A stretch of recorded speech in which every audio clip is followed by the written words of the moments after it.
ദൈവത്തിന് മഹത്വമുണ്ടാകട്ടെ. ക്രിസ്തുവിൽ എളിവനെ എനിക്ക് ദൈവം വെളിപ്പെടുത്തി തന്ന സത്യവചനങ്ങളെ പ്രസ്താവിക്കുവാൻ അവസരം തന്ന ദൈവത്തിന് മഹത്വം. സത്യവചനങ്ങൾ കേൾക്കാൻ ആഗ്രഹിച്ചിരിക്കുന്ന നിങ്ങൾക്ക് എൻ്റെ സ്നേഹമുണ്ട്. ദൈവത്തിന് മഹത്വം ഉണ്ടാകട്ടെ. നമ്മുടെ കർത്താവായ യേശുക്രിസ്തുവിന്റെ വരവിന് മുൻപ് ലോകത്ത് പല യുദ്ധങ്ങളും നടക്കുമെന്ന് തിരുവെഴുത്തിൽ രേഖപ്പെടുത്തിയിട്ടുണ്ട്. ഇപ്പോൾ നടക്കുന്ന ഇറാൻ ഗൾഫ് രാജ്യങ്ങളെ ആക്രമിക്കുന്നത് തിരുവെഴുത്തിലുണ്ടോ എന്നാണ് ചോദ്യം. നമുക്ക് ദൈവം ദാനിയേലിന് നൽകിയ ദർശനത്തെക്കുറിച്ച് വായിച്ച് മനസ്സിലാക്കാൻ ശ്രമിക്കാം. ദാനിയേൽ പ്രവചന പുസ്തകം 8-ാം അധ്യായം നിങ്ങളെല്ലാവരും നല്ലതുപോലെ വായിക്കുക. ഇപ്പോൾ 2-ാം വാക്യം മുതൽ വായിക്കാം. 7 ഞാനൊരു ദർശനം കണ്ടു. ഏലാം സംസ്ഥാനത്തിലെ ശൂഷൻ രാജധാനിയിലായിരുന്നപ്പോൾ അത് കണ്ടു. ഞാൻ ഊലായി നദീ തീരത്ത് നിൽക്കുന്നതായി ദർശനത്തിൽ കണ്ടു. ഞാൻ തലപൊക്കിയപ്പോൾ 2 കൊമ്പുള്ള ഒരു ആട്ടുകൊറ്റൻ നദീതീരത്ത് നിൽക്കുന്നത് കണ്ടു. ആ കൊമ്പുകൾ നീണ്ടവയായിരുന്നു. ഒന്ന് മറ്റതിനേക്കാൾ അധികം നീണ്ടത് ഒടുക്കം മുളച്ചു വന്നതായിരുന്നു. ആ ആട്ടുകൊറ്റൻ പടിഞ്ഞാറോട്ടും വടക്കോട്ടും തെക്കോട്ടും ഇടിക്കുന്നത് ഞാൻ കണ്ടു. ഒരു മൃഗത്തിനും അതിന്റെ മുമ്പാകെ നിൽപ്പാൻ കഴിഞ്ഞില്ല. അതിന്റെ കയ്യിൽ നിന്ന് രക്ഷിക്കാവുന്നതിനും ആരുമില്ല. അത് ഇഷ്ടം പോലെ ചെയ്ത് വമ്പ് കാട്ടിപ്പോന്നു. ഞാൻ നോക്കിക്കൊണ്ടിരിക്കുമ്പോൾ ഒരു കോലാട്ടുകൊറ്റൻ പടിഞ്ഞാറ് നിന്ന് നിലം തൊടാതെ സർവ്വഭൂതലത്തിലും കൂടി വന്നു. ആ കോലാട്ടുകൊറ്റന് കണ്ണുകളുടെ നടുവിൽ വിശേഷമായ ഒരു കൊമ്പുണ്ടായിരുന്നു. അത് നദീതീരത്ത് നിൽക്കുന്നതായി ഞാൻ കണ്ട 2 കൊമ്പുള്ള ആട്ടുകൊറ്റന്റെ നേരെ ഉഗ്രക്രോധത്തോടെ പാഞ്ഞു ചെന്നു. അത് ആട്ടുകൊറ്റനോട് അടുക്കുന്നത് ഞാൻ കണ്ടു. അത് ആട്ടുകൊറ്റനോട് ക്രുദ്ധിച്ചു അതിനെ ഇടിച്ച് അതിന്റെ കൊമ്പ് 2 തകർത്ത് കളഞ്ഞു. അതിന്റെ മുമ്പിൽ നിൽപ്പാൻ ആട്ടുകൊറ്റന് ശക്തിയില്ലാതെയായിരുന്നു. അത് അതിനെ നിലത്ത് തള്ളിയിട്ട് ചവിട്ടിക്കളഞ്ഞു. അതിന്റെ കയ്യിൽ നിന്ന് ആട്ടുകൊറ്റനെ രക്ഷിപ്പാൻ ആരും ഉണ്ടായിരുന്നില്ല. ദൈവത്തിന് മാത്രം ഉണ്ടാകട്ടെ. ഇത് ദൈവം നൽകിയ ദർശനമാണ്. നമ്മൾ ദർശനത്തെ വ്യാഖ്യാനിക്കുന്നു. ദൈവകൃപയാൽ മനസ്സിലാക്കുവാൻ ദൈവം സഹായിക്കട്ടെ. 2-ാം വാക്യം വായിക്കാം. ഞാനൊരു ദർശനം കണ്ടു. ദാനിയേൽ ഒരു ദർശനം കണ്ടു. ഏലാം സംസ്ഥാനത്തിലെ ശൂഷൻ രാജധാനിയിൽ ആയിരുന്നപ്പോൾ അത് കണ്ടു.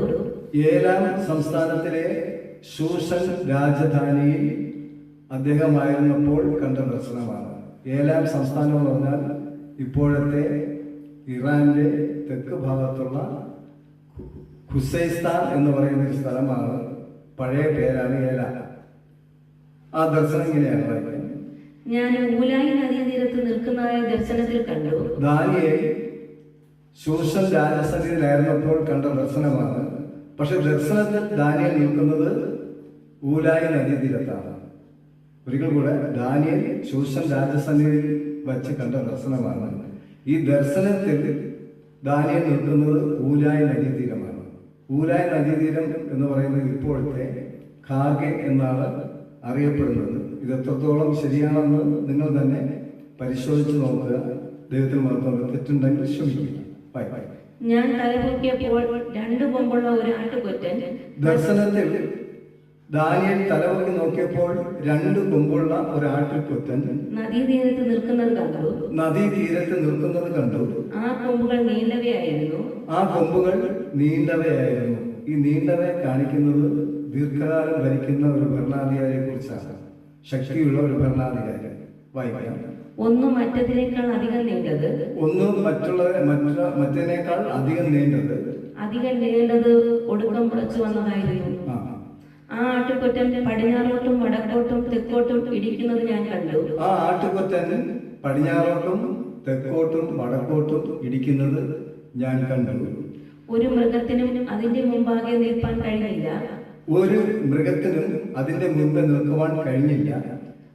അതിന്റെ കയ്യിൽ നിന്ന് രക്ഷിക്കാവുന്നതിനും ആരുമില്ല.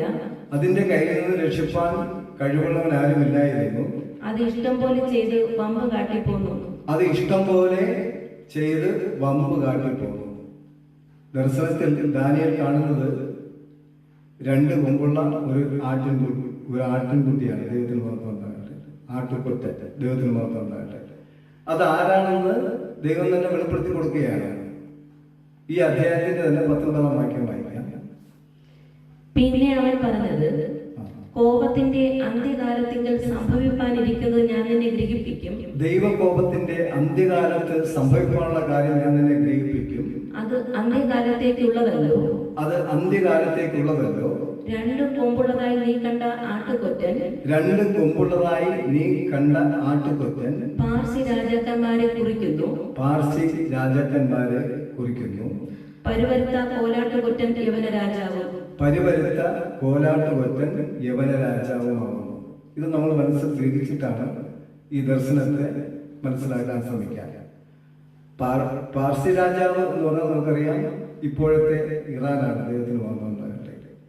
അപ്പോൾ ദാനിയേലിന് ദൈവം നൽകിയ ദർശനത്തിൽ ആട്ടുകൊറ്റൻ എന്ന് പറയുന്നത് പാർസി രാജാവാണ്. ഈ രാജാവ് അന്ത്യകാലത്തിന് ലോകനാശത്തിന്റെ തൊട്ടു മുമ്പായിട്ട് പടിഞ്ഞാറോട്ടും തെക്കോട്ടും വടക്കോട്ടും ഇടിക്കുന്നത് കണ്ടു. അതിന്റെ ആത്മീയർത്ഥം ആക്രമിക്കുന്നത് കണ്ടു. അപ്പോൾ ഇറാനിലെ തെക്ക് ഭാഗത്തുള്ള ഊലായി നദീതീരത്ത് വെച്ചാണ് അങ്ങനെ നിൽക്കുന്നതായിട്ടാണ് ദാനിയേൽ ദർശനം കാണുന്നത്. അതിനർത്ഥം ആ പ്രദേശത്തിലെ തെക്ക് ഭാഗത്തുള്ള രാജ്യങ്ങളെ നമ്മൾ മനസ്സിലാക്കണം, വടക്കുള്ള രാജ്യങ്ങളെ മനസ്സിലാക്കണം, പടിഞ്ഞാറുള്ള രാജ്യങ്ങളെ മനസ്സിലാക്കണം. അപ്പോൾ ഇറാന്റെ പടിഞ്ഞാറൻ രാജ്യം എന്ന് പറയുന്നത് ഇറാഖും തുർക്കിയുമാണ്. അതുപോലെ വടക്കൻ രാജ്യം എന്ന് പറയുന്നത് അസർബൈജാനും അർമേനിയുമാണ്. തെക്കൻ രാജ്യങ്ങൾ എന്ന് പറയുന്നത് Saudi Arabia, Qatar, Kuwait, UAE, Abu Dhabi, ഈ രാജ്യങ്ങളാണ് തെക്കൻ രാജ്യങ്ങളാണ്. അപ്പോൾ അതിനർത്ഥം പാർസി രാജ്യം തെക്കോട്ടും വടക്കോട്ടും പടിഞ്ഞാറോട്ടും ഇടിക്കുന്നതായി കണ്ടത് ആക്രമിക്കുന്നു എന്നർത്ഥമാണ്. അങ്ങനെ ആക്രമിച്ചുകൊണ്ടിരിക്കുന്ന സമയത്ത് പടിഞ്ഞാറിൽ നിന്നും ഒരു കോലാട്ടുകൊറ്റൻ സർവഭൂമിയിലും, അതായത് തറ തൊടാതെ വന്നിട്ട് സർവഭൂതലത്തിലും കൂടെ വന്ന് ഈ ആട്ടുകൊറ്റനെ ആക്രമിക്കുന്നു എന്നാണ് കണ്ട ദർശനത്തിന്റെ അർത്ഥം. അതായത് തറ തൊടാതെ ആകാശമാർഗയോ അല്ലെങ്കിൽ വെള്ളത്തിലൂടെയോ തറ തൊടാതെ വന്നിട്ട് സർവഭൂതലത്തിലും എന്ന് പറഞ്ഞാൽ ഈ പാർസ്യൻ രാജ്യത്തിന്റെ എല്ലാ ഭാഗത്തും കൂടെ വന്ന് ആക്രമിക്കുമെന്നാണ് ദർശനത്തിന്റെ അർത്ഥം. 8-ാം വാക്യം. കോലാട്ടുകൊറ്റൻ ഏറ്റവും വലുതായി തീർന്നു. അതിനുശേഷം ഈ കോലാട്ടുകൊറ്റൻ ഏറ്റവും വലുതായി തീർന്നു. നമുക്ക് ഊഹിച്ചു നോക്കാം. ഈ യുദ്ധത്തിന് പല രാജ്യങ്ങളും പങ്കുചേരുകയോ അത് തകർക്കപ്പെടുകയോ ചെയ്യും എന്ന് നമുക്ക് മനസ്സിലാക്കാം. എന്നാൽ അത് ബലപ്പെട്ടപ്പോൾ വലിയ കൊമ്പ് തകർന്നു പോയി. അങ്ങനെ ഈ യുദ്ധത്തിൽ സകല രാജ്യങ്ങളെ ഒരുമിച്ച് കൂട്ടി സാമ്രാജ്യത്വം നടത്തും എന്നൊരു സൂചനയുണ്ട്. എത്രത്തോളം ശരിയെന്ന് അറിയില്ല. അങ്ങനെ ആയിരിക്കുമ്പോൾ തന്നെ അതിലൊരു ഭരണകർത്താവ്, അതിന് പിൻബലം കൊടുത്ത അല്ലെങ്കിൽ നേതൃത്വം കൊടുത്ത ഭരണകർത്താവ് മാറ്റപ്പെടുകയും നഷ്ടപ്പെടുകയും ചെയ്യും. അതിനു പകരം ആകാശത്തിലെ 4 കാറ്റിന് നേരെ ഈ ആക്രമണത്തിന് പല രാജ്യങ്ങളും തകർക്കപ്പെടുകയും എന്നാൽ അതേ ജാതിയിൽ പെട്ട ഒരു രാജ്യം ഉടലെടുക്കുന്നുള്ള സൂചനയാണ്. ഈ യുദ്ധത്തിന് ശേഷം പല രാജ്യങ്ങളും തകർക്കപ്പെട്ടു. ശേഷം അതിനുശേഷം ആകാശത്തിലെ 4 കാറ്റിന് നേരെ ഭംഗിയുള്ള 4 കൊമ്പ് മുളച്ചു വന്നു. അവയിൽ ഒന്നിൽ നിന്ന് ഒരു ചെറിയ കൊമ്പ് പുറപ്പെട്ടു.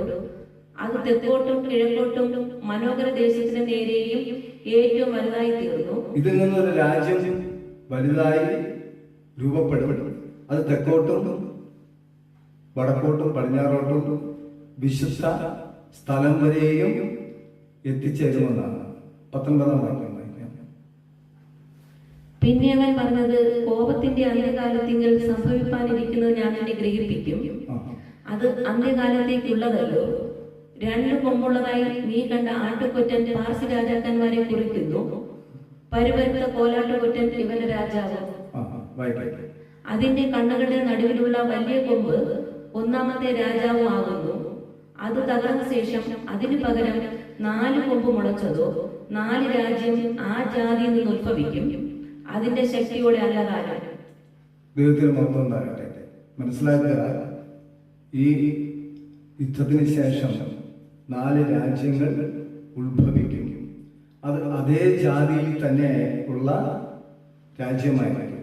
എന്ന് പറഞ്ഞാൽ ഇപ്പോൾ യെരൂശലേമിനെ തകർക്കണമെന്ന് ചിന്തയോടുകൂടെയുള്ള രാജ്യം ഏതാണോ അതേ ആശയത്തോടുകൂടെ തന്നെ ഇവിടെ ഒരു ഭരണകർത്താവ് വരുമെന്നാണ് ഒരു സൂചന. അത് സ്വന്തം ശക്തിയാൽ അല്ലതാണ്. എന്ന് പറഞ്ഞാൽ ദൈവത്തിൻ്റെ കോപത്തിന് തൊട്ടു മുമ്പ് നമ്മൾ തിരുവഴുത്തിൽ മനസ്സിലാക്കുമ്പോൾ സാത്താന്റെ ഇടപെടലുകൾ തുടങ്ങുന്ന ഒരു ഭരണം തുടങ്ങുമെന്ന് നമുക്ക് എല്ലാവർക്കും അറിയാം. അത് ഈ 4 രാജ്യങ്ങൾ ഉത്ഭവിക്കുമ്പോൾ അതിലൊരു രാജ്യത്തെ പിശാച് കയ്യിലെടുക്കുമെന്നുള്ള സൂചന തരുന്നു. അതേ ജാതിയിൽപ്പെട്ടവർ തന്നെ ഈ രാജ്യത്തിലെ അംഗങ്ങളായിരിക്കും. ദൈവത്തിന് മാത്രം ഉണ്ടാകട്ടെ.